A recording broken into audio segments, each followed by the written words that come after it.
पहा, आज आपण ज्या चॅप्टर बद्दल बोललो तर तो आहे एनसीईआरटी 8वीचा चॅप्टर, जो की आपल्या स्टेट बोर्डला सुद्धा आहे. आता मराठीमध्ये तुम्ही प्रकाश हा धडा शिकलेला आहे, तर त्यावरच आधारित आज आपण जे चॅप्टर शिकायलो ते आहे लाईट. आता एक लक्षात घ्या, या जगामध्ये जी प्रत्येक वस्तू आपल्याला ही दिसते ना, की आपल्या डोळ्यामुळे दिसत नाही. लक्षात घ्या, म्हणजे डोळे तर वस्तू बघण्यासाठीच आहे, परंतु वस्तू आपल्याला दिसते केव्हा? अंधारात ठेवलेली वस्तू आपल्याला दिसते का? नाही. मग अंधारात ठेवलेली वस्तू दिसत नाही याचा अर्थ वस्तू दिसण्यासाठी दोन गोष्टी महत्वाच्या आहेत. एक, त्या वस्तूला स्वतःच प्रकाश पाहिजे, किंवा दुसरी कंडिशन काय आहे की त्या वस्तूवरून प्रकाशाचं काय झालं पाहिजे? परावर्तन झालं पाहिजे. जसं की आता सूर्य आहे किंवा तुमच्याकडे एखादी बॅटरी टॉर्च असते, तर त्याला स्वतःचा प्रकाश आहे ना. मग हे जे ऑब्जेक्ट आहे हे स्वतः लाईटला इमिट करायले. लाईट इमिट करणे म्हणजे काय? स्वतःहून प्रकाश, त्यांना स्वतःचा प्रकाश आहे, ज्यांना इंग्रजीमध्ये आपण सेल्फ ल्युमिनियस ऑब्जेक्ट म्हणतो.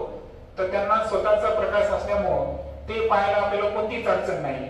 आणि दुसरं जे गोष्ट ज्याच्यामुळे आपल्याला कोणतीही वस्तू दिसते, त्यामागचं वैज्ञानिक कारण आहे रिफ्लेक्शन ऑफ लाईट, म्हणजे प्रकाशाचं काय होतं? परावर्तन. जसं की चंद्र पहा, चंद्राला स्वतःचा प्रकाश नाही, पण रात्री चंद्रप्रकाश आपल्याला दिसतो, कारण ते सूर्याच्या प्रकाशाचं काय झालेलं आहे? परावर्तन झालेलं आहे चंद्राच्या पृष्ठभागावरून. या हॉलमध्ये तुम्हाला जी कोणती वस्तू दिसत आहे, स्वतः तुम्ही मला जे बघत आहे ना, तर बाहेरचा प्रकाश माझ्यावर पडला आणि त्याचं परावर्तन तुमच्या डोळ्यापर्यंत गेलं, म्हणून माझी प्रतिमा तुमच्या डोळ्यामध्ये तयार होते आणि मी तुम्हाला दिसतो. म्हणजे जेवढं काही सेन्सेशन आहे व्हिजनचं, जी आपली साईट आहे, नजर, म्हणजे आपल्या नजरेमुळे आपल्याला जी काही वस्तू दिसते, याच्या मागचं जर कोणतं रिझन असेल तर ते रिझन आहे लाईट. लाईट जर नसेल तर डोळे असून उपयोग आहे का? नाही. अंधारातली वस्तू आपण बघू शकत नाही. मग दिसण्यासाठी प्रकाश हे फार महत्वाचं आहे. आता या फिगरचा तुम्ही या अगोदर पण अभ्यास केलेला आहे. पुन्हा एकदा मी काही गोष्टी तुम्हाला रिपीट करतो. पहा, एखादा सोर्स असेल, माध्यम, आणि या माध्यमापासून एक लाईटची बीम घेतली आपण. ओके, एक लाईट रे, प्रकाशाचं एक किरण घेतलं, तर प्रकाशाचं किरण हे एक सपाट आरसा घेतला आपण. कोणता आहे तो? PQ, किंवा एखादा पृष्ठभाग आहे की ज्या पृष्ठभागावरून प्रकाशाचं काय व्हायला? परावर्तन, रिफ्लेक्शन व्हायला. तर एखाद्या सोर्स मधून, एखाद्या माध्यमामधून जेव्हा लाईट रे हे इमिट होतात, तर इमिट झालेली लाईट हे कोणते लाईट असतं? Incident ray. कोणतं असतं? रे. त्याला आपण आपाती किरण म्हणतो. आता आपाती किरणचं या पृष्ठभागावरून काय होतं? परावर्तन. त्याला म्हणतो आपण रिफ्लेक्शन. काय म्हणतो? रिफ्लेक्शन. म्हणजे हे जे किरण आहे हे आरपार गेले का? नाही. आरपार जर गेले असते तर ते रिफ्रॅक्शन राहिलं असतं. काय राहिलं असतं? रिफ्रॅक्शन. पण हे काय आहे? रिफ्लेक्शन आहे. म्हणजे हे जे हिरव्या रंगाची तुम्हाला लाईन दिसत आहे ही परावर्तनामुळे तयार झाली, आणि रिफ्लेक्शन मुळे जी रे तयार होते त्या रेला काय म्हणायचं? Reflected ray. म्हणून या फिगर मध्ये AO ही जी रे आहे ही कोणती रे आहे? इन्सिडेंट रे. आणि OB ही कोणती रे आहे? Reflected ray. त्यानंतर आता इन्सिडेंट रे आणि रिफ्लेक्टेड रे या दोन्हींच्या संदर्भात तुम्हाला एक निळ्या रंगाची लाईन दिसते, ती आहे नॉर्मल, जी की आरशाला कशी आहे? लंब, परपेंडिक्युलर. म्हणजे किती अंशाचा कोन तयार करते? 90 अंशाचा. म्हणजे काल्पनिक रेषा आपण काढली. ही रेषा आपल्याला कोणत्या बिंदूतून जाऊ द्यायची? की ज्या बिंदूला इन्सिडेंट रे हे आरशाला किंवा इंटरफेसला टच करायला आणि जिथून रिफ्लेक्टेड रे तयार व्हायला, म्हणजे त्या पॉइंट ऑफ कॉन्टॅक्ट मधून आपण एक इमॅजिनरी लाईन ड्रॉ केली आणि त्या लाईनला काय म्हणलो? नॉर्मल. आता त्याला मराठीमध्ये आपण स्तंभिका म्हणू.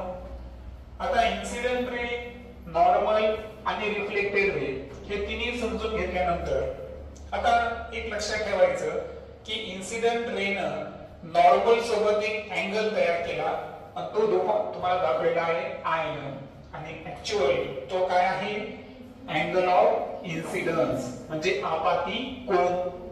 आणि त्यानंतर जी नॉर्मल आहे या नॉर्मलनं रिफ्लेक्टेड रे सोबत सुद्धा कोन तयार केला आणि ते कोन कोणता आहे आर, अँगल ऑफ रिफ्लेक्शन. तर अँगल ऑफ इन्सिडन्स हा कोणामध्ये तयार झाला इन्सिडेंट रे आणि नॉर्मल, आणि अँगल ऑफ रिफ्लेक्शन हे नॉर्मल आणि रिफ्लेक्टेड रे या दोघांनी तयार केला. आणि ह्या दोन रे ज्या एका बिंदूमध्ये येतात, ज्या बिंदूमधून आपण नॉर्मल काढली होती त्या पॉइंटला आपण काय म्हणलो पॉइंट ऑफ इन्सिडन्स. तर अशा पद्धतीचं हे रिफ्लेक्शन ऑफ लाईट.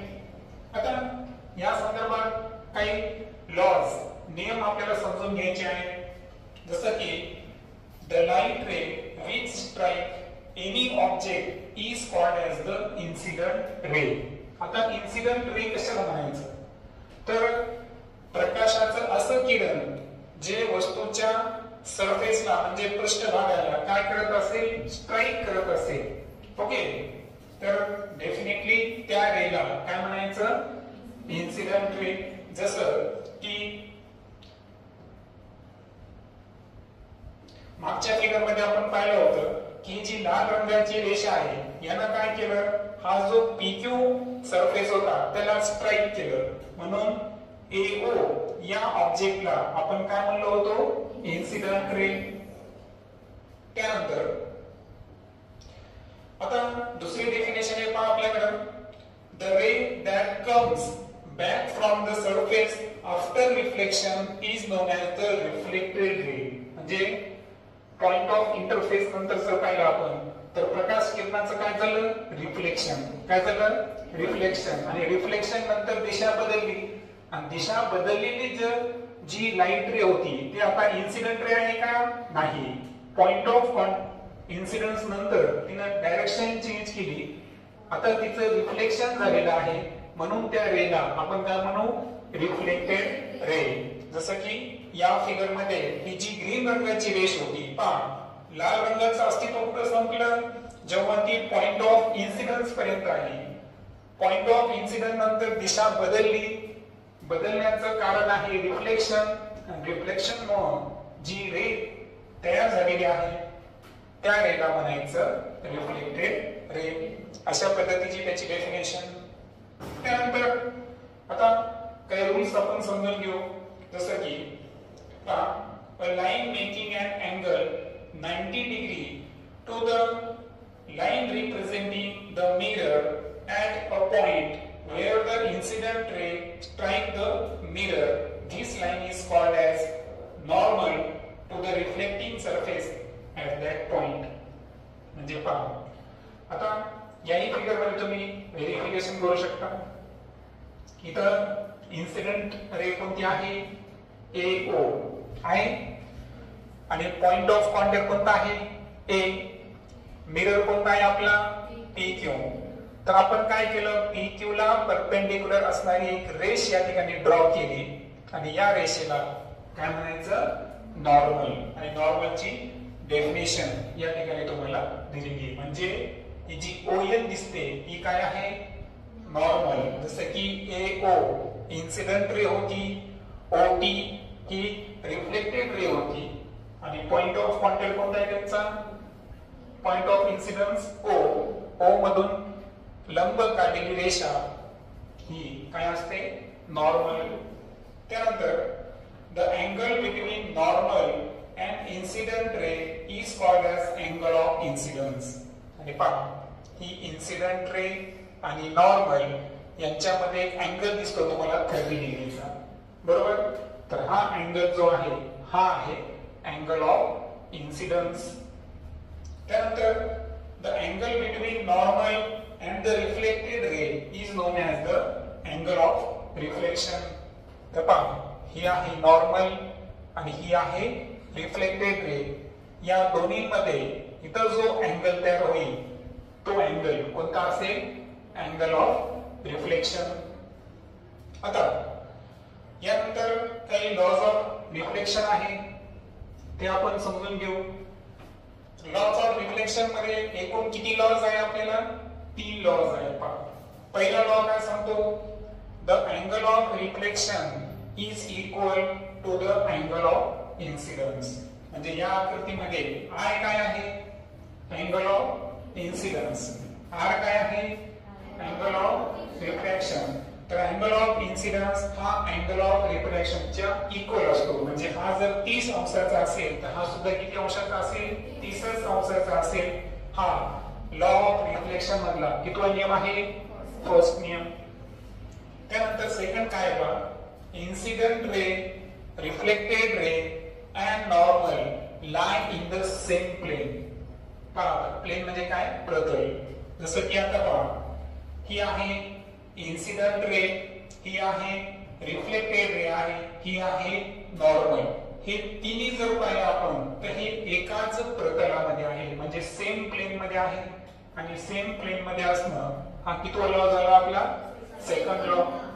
आणि थर्ड लॉ पहा, the incident ray and the reflected ray are on the opposite side of the normal.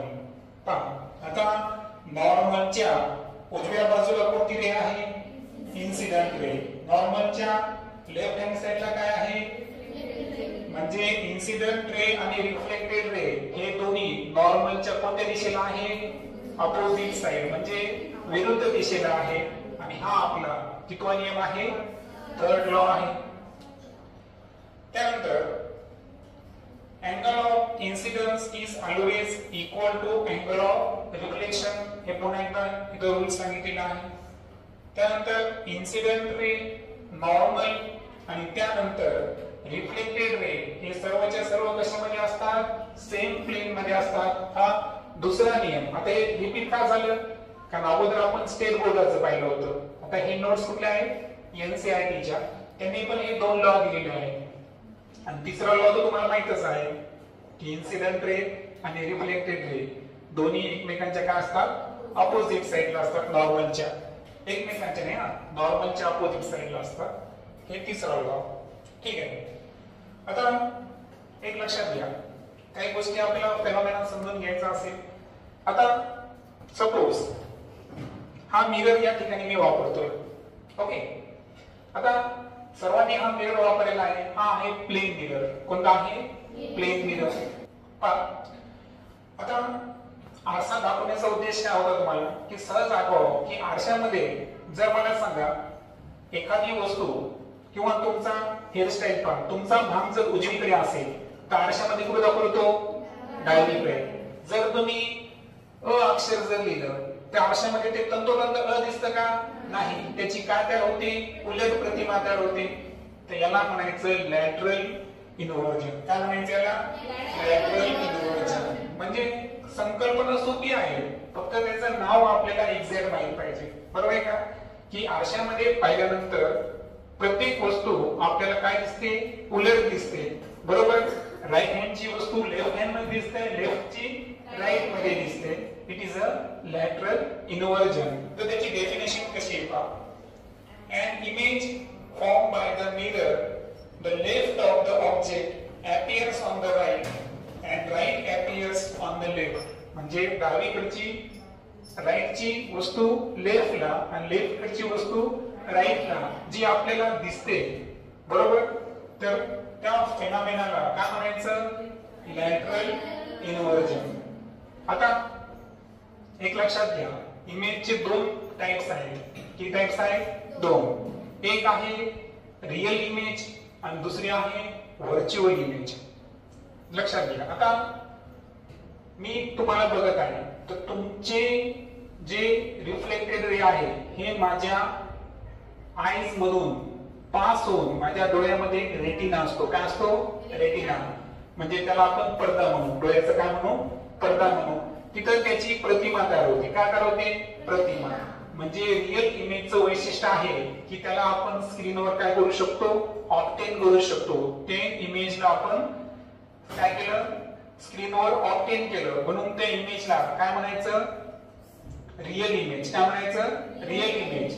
आणि जी इमेज आपण स्क्रीनवर ऑप्टिंग करू शकत नाही, जी थोडीशी काल्पनिक स्वरूपाची असते, तर त्या इमेजला म्हणायचं व्हर्च्युअल इमेज. काय म्हणायचं? व्हर्च्युअल म्हणजे आभासी. बरोबर आहे का? पहा, आभासी म्हणजे जसं की आता आपण मिरर मध्ये पाहिलं, आपल्या राईट हँडची वस्तू कुठे दिसली? लेफ्ट हँड मध्ये दिसली. ती राईट मध्ये दिसली का? नाही. म्हणून ती इमेज कोणती आहे? व्हर्च्युअल इमेज आहे. ओके. आता पुढे आपण पाहू, रिफ्लेक्शन जे आहे हे दोन पद्धतीचं असतं. पहा, एक रिफ्लेक्शन असतं रेग्युलर आणि एक असतं इरेग्युलर. ओके. तर आता या दोन मध्ये पहा, पहिली आकृतीमध्ये जर आपण पाहिलं, पहा हे जे इन्सिडेंट रे आहेत ब्लॅक रंगाचे, हे सर्वचे सर्व एकमेकांना काय बरं? समांतर. कशा आहेत? समांतर. त्यानंतर हे जे ब्ल्यू रंगाचे दिसतात तुम्हाला, ह्या कोणत्या रेज आहेत? Reflected raise. तर रिफ्लेक्टेड रेज सुद्धा एकमेकांना काय आल्या? समांतर. मग ज्या सरफेसवर सर्व इन्सिडेंट रे या एकमेकांना पॅरलल आहे आणि सर्व रिफ्लेक्टेड रेज सुद्धा पॅरलल असतील, याचा अर्थ प्रत्येक वेळेस अँगल ऑफ इन्सिडन्स आणि अँगल ऑफ रिफ्लेक्शन हा कसा असेल? सारखा असेल. तर त्या सरफेसला रेग्युलर सरफेस म्हणायचं किंवा त्या रिफ्लेक्शनला काय म्हणायचं? Regular reflection. रेग्युलर सरफेसला दुसरं एक नाव आहे. काय आहे? Smooth surface. इथं पहा, हे सर्व इन्सिडेंट रेज आहेत, हे सर्व रिफ्लेक्टेड रे आहे. प्रत्येक वेळेस अँगल ऑफ इन्सिडन्स हा अँगल ऑफ रिफ्लेक्शनच्या काय आला? इक्वल आला. आणि दॅट्स व्हाय हे कोणतं सरफेस आहे? Smooth surface. ओके. म्हणजे स्मूथ सरफेस जे आहे तर तिथं प्रकाशाचे नियम फॉलो केले जातात. बरोबर. आता इथे एक पॉइंट दिलाय की reflection from a smooth surface like that a mirror is called as the regular reflection. जसं मिरर मध्ये पहा, मिरर मध्ये जेव्हा मिरर प्लेन सरफेस का आहे? स्मूथ. कारण त्याच्यावर जितके इन्सिडेंट रे टाकू आपण, तशाच पद्धतीनं तितक्याच प्रमाणात तितक्याच अँगलनं काय तयार होतात? रिफ्लेक्टेड रे तयार होतात. आणि म्हणून आरशासारख्या जर पृष्ठभाग असतील आणि त्यावरून होणारं जे रिफ्लेक्शन आहे हे कोणतं रिफ्लेक्शन असतं? Regular reflection. मग आता इरेग्युलर कसं असतं ते आपण समजून घेऊ. पहा, इथं इरेग्युलर सरफेस दाखवलेला आहे. इरेग्युलरला दुसरं नाव काय आहे? Rough surface. इथं पहा, इथं काय झालं बरं? फक्त इन्सिडेंट रे पॅरलल आहे, परंतु जी रिफ्लेक्टेड रे आहे ते पॅरलल दिसतात का तुम्हाला? नाही. सेकंड केस मध्ये पहा, सेकंड केस मध्ये सुद्धा इन्सिडेंट रे पॅरलल आहे, परंतु रिफ्लेक्टेड रे पॅरलल आहेत का? नाही. त्यांचं या ठिकाणी जो अँगल ऑफ रिफ्लेक्शन आहे आणि अँगल ऑफ इन्सिडन्स हे दोन्ही एकमेकांचे इक्वल आहेत का? नाही. त्याच्यामुळे हे जे रिफ्लेक्शन आहे हे इरेग्युलर रिफ्लेक्शन आहे. काय आहे? when all parallel rays reflected from a rough or irregular surface are not parallel, the reflection is known as the diffused reflection or irregular reflection. पहा, irregular reflection आणखीन एक नाव आहे. काय आहे? diffused reflection. कारण याच्यामध्ये काय झालं की जे रिफ्लेक्टेड रे होते ते पॅरलल आले का? नाही. ते रॅन्डम डायरेक्शन, रॅन्डम म्हणजे कोणत्याही दिशेला गेले, परंतु ते पॅरलल आले का? नाही. That's why it is a diffused or irregular reflection. त्यानंतर आता लाईटच्या फेनॉमेनावर आधारित काही इन्स्ट्रुमेंट बद्दल आपण डिस्कस करणार आहोत. The object which emits their own light are known as the luminous object किंवा त्याला आपण सेल्फ luminous object म्हणू. जसं मी तुम्हाला म्हणलो सूर्य किंवा असंख्य तारे आहेत. तारे कशा म्हणतो आपण? ज्यांना स्वतःचा काय असतो? प्रकाश. म्हणजे स्वतःहून प्रकाश या ठिकाणी निर्माण करतात, इमिट करतात. त्याला काय म्हणतो आपण? इमिट करतात. तर त्या ऑब्जेक्टला काय म्हणायचं? luminous object. The periscope make use of two plane mirror. पहा, पेरिस्कोप जो आहे तो या अगोदर मी तुम्हाला दाखवला होता. तर हा आहे पेरिस्कोप. या पेरिस्कोप मध्ये सुद्धा आपण लाईटचं रिफ्लेक्शन फेनॉमेना वापरत असतो. जसं की इथं जर पाहिलं आपण, इथं दोन आरसे दिसतील तुम्हाला, आहे का, या पॉइंटला आणि या पॉइंटला. तर हे आरसे जर आपण किती अंशावर ठेवले, 45 डिग्रीवर ठेवले. किती डिग्रीवर, 45 डिग्रीवर जर प्लेस केले आपण, तर निश्चितच एखाद्या वस्तूच्या मागे लपून सुद्धा आपण काय करू शकतो, ती वस्तू पाहू शकतो. जसं की इथं जर पाहिलं आपण, पहा सपोज तुम्ही इतक्याच उंचीवर आहे आणि इथून जर तुम्ही पेरिस्कोप मध्ये पाहिले, अँगल पाहिलं किती डिग्री दिला आहे, 45 डिग्री, बरोबर आहे का. पहा काय व्हायला की जी वस्तू आहे, मी तुम्हाला काय म्हणलो, वस्तू दिसते केव्हा, जेव्हा ती लाईट इमिट करते किंवा त्याच्यावरून काय होणार, रिफ्लेक्शन होणार. आता एक वस्तू आहे समजा, सपोज एखादं शिप यायला, जहाज है ना, जहाज येत आहे फार दुरून समजा, बरोबर आहे का, आणि तुम्ही कुठं आहोत, पाण्याच्या आतमध्ये, असं आपण कन्सिडर करू. कुठं आहे आपण, पाण्याच्या आतमध्ये आहोत. तर अशा वेळेस काय होतं माहितीये का, की समोरच्या जहाजाची जी किरण आहे, दिसतं का येलो रंगाची, ही इन्सिडेंट रे आहे. कोणती आहे, इन्सिडेंट. आता या मिररवर त्यांचं पहिलं रिफ्लेक्शन झालं. किती रिफ्लेक्शन झालं, पहिलं. त्यानंतर इथं जो 45 वर दुसरा मिरर ठेवला होता, तिथं काय झालं, त्याचं सेकंड रिफ्लेक्शन. म्हणजे एकूण किती वेळेस रिफ्लेक्शन झालं, 2 वेळेस. मग फर्स्ट रिफ्लेक्शन, सेकंड रिफ्लेक्शन, हे दोन्ही किती डिग्री मध्ये होते, 45 डिग्री मध्ये. मग 45 डिग्री मध्ये असल्यामुळे काय झालं की त्या ऑब्जेक्टची प्रतिमा आपण इथं पाहू शकतो. आणि त्यासाठी कशाचा वापर केला आपण, पेरिस्कोपचा वापर केला. ओके. आता इथे पहा, हे तुम्हाला सबमराईन दिसेल, पेरिस्कोप ऑन सबमराईन, म्हणजे पाण्याच्या आतमध्ये हे दिसते तुम्हाला या निळ्या रंगाचा. पहा हा पेरिस्कोप वर आलेला आहे. मग पाण्याच्या आतमध्ये असणारे सुद्धा पाण्याच्या बाहेर काय आहे ते पाहू शकतात. कशाच्या सहाय्याने, पेरिस्कोपच्या सहाय्याने. त्यानंतर पहा, periscope are use in submarines. पहिला आपण पाण्यामध्ये याचा वापर होतो. त्यानंतर tanks and also by soldier, म्हणजे सैनिक सुद्धा त्याचा वापर करत असतात. In bunkers to see thing outside, म्हणजे युद्धाच्या ठिकाणी पलीकडे सैन्य है ना,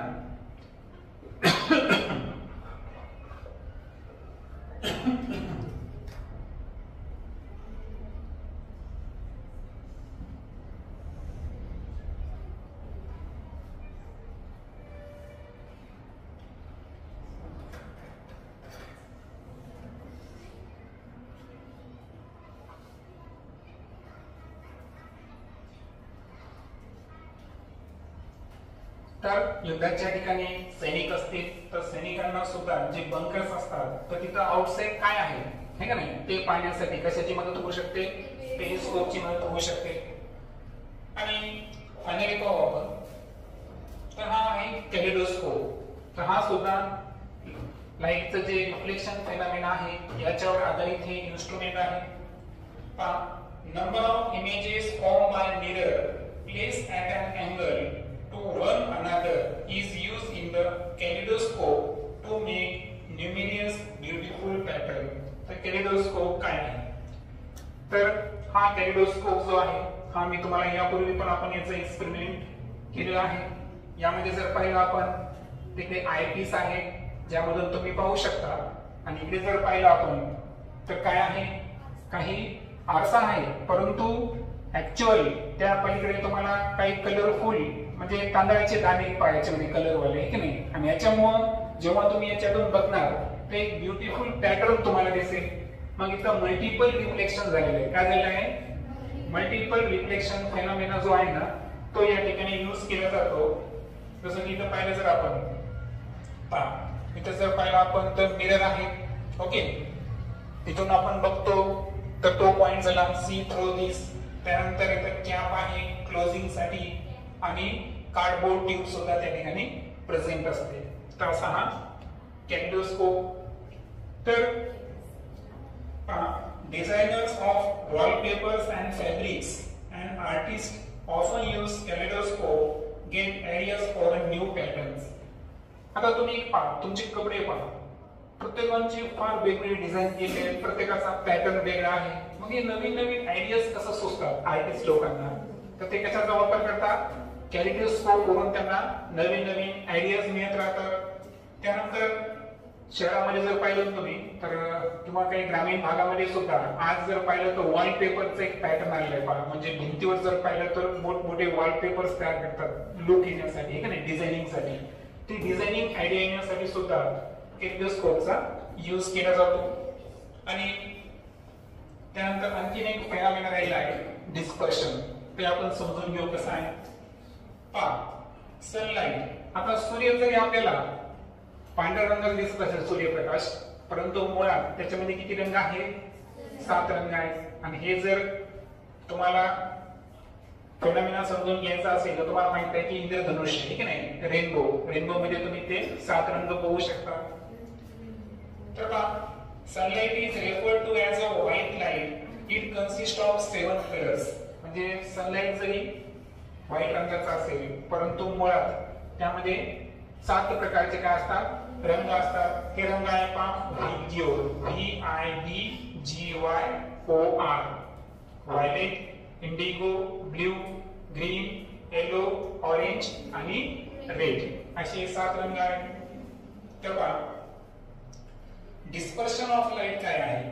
तर splitting of light into its component colours is known as the dispersion of light. इथं जर पाहिलं आपण तर तुमच्या समोर एक ग्लास प्रिझम आहे. इथं सनलाइट जेव्हा स्ट्राईक केला तर सनलाइट असा जायला पाहिजे होता, पण मुळात त्यानं काय केलं? डिव्हिएशन झालं. म्हणजे त्यानं थोडासा अँगल चेंज केला. आता हे रिफ्लेक्शन आहे का बरं? हे रिफ्रॅक्शन आहे. काय आहे? रिफ्रॅक्शन. रिफ्रॅक्शन म्हणजे आरपार जाणे. जसं की पहा, आता या चष्म्यातून मी तुम्हाला पाहू शकतो, म्हणजे तुमची किरण माझ्या डोळ्यापर्यंत पोहोचताना या ग्लास मधून काय चालली?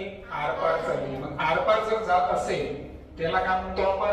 रिफ्रॅक्शन. परंतु हे होत असताना थोडस अँगल चेंज होतं. काय होतं? अँगल. कारण माध्यम बदलतं. काय बदलतं? पहा, मीडियम बदलतो. प्रत्येक मीडियमचा रिफ्रॅक्टिव्ह इंडेक्स वेगवेगळा आहे. जसं की व्हॅक्यूमचा रिफ्रॅक्टिव्ह इंडेक्स 1 आहे. हवेचा पण आपण 1 ग्राह्य धरतो. तुम्ही जर काच घेतलं ना, काचाचं रिफ्रॅक्टिव्ह इंडेक्स 1.5 आहे.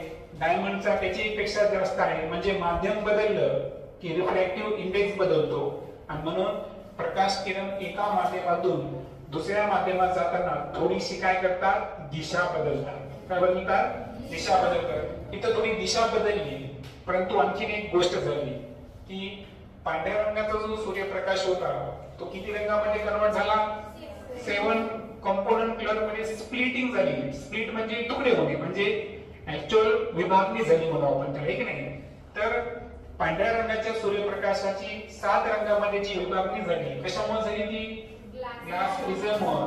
तर या अशा 7 रंगामध्ये त्याचं रूपांतर होणे याला म्हणायचं डिस्पर्शन ऑफ लाईट. आणि पहा, शेवटी rainbow is a natural phenomena on showing dispersion. आणि डिस्पर्शन संदर्भात डिस्पर्शन फेनॉमेना कुठे आहे निसर्गामध्ये? फक्त प्रिझम मध्येच आहे का? तुमच्या स्केल पट्टीमध्ये सुद्धा आहे. पहा, तुमच्या स्केल पट्टीला तुम्ही काय करा, सूर्याची प्रकाश किरण एका ठिकाणी घ्या, तुम्हाला रंग दिसतील. माहितीये का? 7 रंग सूर्याचे, है की नाही. तर त्याच पद्धतीनं रेनबो. आता रेनबो मध्ये काय होतं समजून घ्या तुम्ही. बघा, ही सूर्य, हे काय माहितीये का? हे पाण्याचा एक छोटासा बिंदू आहे. काय आहे? Water drop. वॉटर ड्रॉप फक्त मोठ्या साईजचा काढला. इथं काय झालं पहा, लाईट रे काय झाले? आरपार गेले. आरपार जाणे काय म्हणतो आपण? रिफ्रॅक्शन. काय म्हणतो? रिफ्रॅक्शन. त्याच्यानंतर इथपर्यंत गेले आणि त्यांनी दिशा बदलली. दिशा जर बदलत असेल त्याला काय म्हणायचं? रिफ्लेक्शन. काय म्हणायचं? रिफ्लेक्शन. नंतर जर पाहिलं तर त्याचं 7 रंगामध्ये रूपांतर झालं. 7 रंगामध्ये रूपांतर होणे म्हणजे काय? डिस्पर्शन. म्हणजे रेनबो जे फॉर्मेशन आहे त्यामध्ये 3 इव्हेंट आहेत. किती इव्हेंट आहे? 3. अगोदर आहे मला रिफ्रॅक्शन, त्यानंतर आहे इंटरनल रिफ्लेक्शन. इंटरनल का? कारण ते त्या पाण्याचा जो ड्रॉप होता, पाण्याचा थेंब त्याच्या आतमध्ये झालं म्हणून त्याला काय म्हणलो आपण? Internal reflection. आणि त्यानंतर 7 रंगामध्ये रूपांतर झालं म्हणजे काय झालं? डिस्पर्शन. म्हणजे पहा, रिफ्रॅक्शन, इंटरनल रिफ्लेक्शन आणि डिस्पर्शन अशा 3 फेनॉमेनामुळे कुणाचं फॉर्मेशन होतं? रेनबोचं फॉर्मेशन होतं. आणि हे तर तुम्ही आकृतीमध्ये पहा. इथे जर पाहिलं आपण तर आपण हे कशासाठी माहिती ऍक्टिव्हिटी पहा. याच्यामध्ये mirrors at right angle to each other, म्हणजे हा जो आरसा आहे दुसऱ्या आरसाला कसा ठेवला आहे 90 अंश कोनामध्ये. किती अंशामध्ये 90 डिग्री मध्ये. मग आता असं जर ठेवलं तर कोणत्याही ऑब्जेक्टच्या किती इमेजेस तयार होतात त्या संदर्भात एक सूत्र आहे पहा तुम्हाला. पहा इथं n बरोबर is equal to 360 degree upon a minus 1. आता पहा n काय आहे नंबर ऑफ इमेज, a काय आहे अँगल बिटवीन द मिरर. आता एक लक्षात घ्या इथं 90 डिग्री आहे परंतु तुम्ही किती अँगलवर ठेवता त्याच्यावर त्याच्या प्रतिमा डिपेंड आहे. जसं की पहा आपण सुरुवातीला अँगल किती आहे 120. मला सांगा 307 ला 120 न भागा किती होईल 12 3 36. किती आलं 3 मधून 1 मायनस करा किती आलं 2. म्हणजे इथं नंबर ऑफ इमेजेस किती देणार तुम्ही 2. म्हणजे या सूत्राचा वापर करून पुन्हा एकदा घेऊ आपण 90 डिग्री घेतला 360 ला 90 ने डिवाइड करा 4 मायनस 1 3. मग इथं आन्सर सेकंड कॉलम मध्ये किती देणार तुम्ही 3 देणार. सेम पद्धतीने 60 किती होईल 6 मायनस 1 इज इक्वल टू 5. 45 घ्या 8 किती 8 मायनस 1 किती 7. म्हणजे 45 अंशावर जर आपण मिरर्स ठेवले तर किती इमेज तयार झाल्या त्याच्या 7. आणि शेवटी आहे पहा 30. 360 ला 30 ला करा तुम्ही 12 मायनस 1 किती झाले 11. म्हणजे 30 डिग्रीला जर दोन प्लेन मिरर आपण प्लेस केले तर नंबर ऑफ इमेजेस किती झाले 11. म्हणजे मला सांगा आता हे चार्ट पार्ट काय गरज आहे का फक्त सूत्र पाठ करायचं त्यावरून आपण नंबर ऑफ इमेज काय करू शकतो फाइंड करू शकतो. ओके.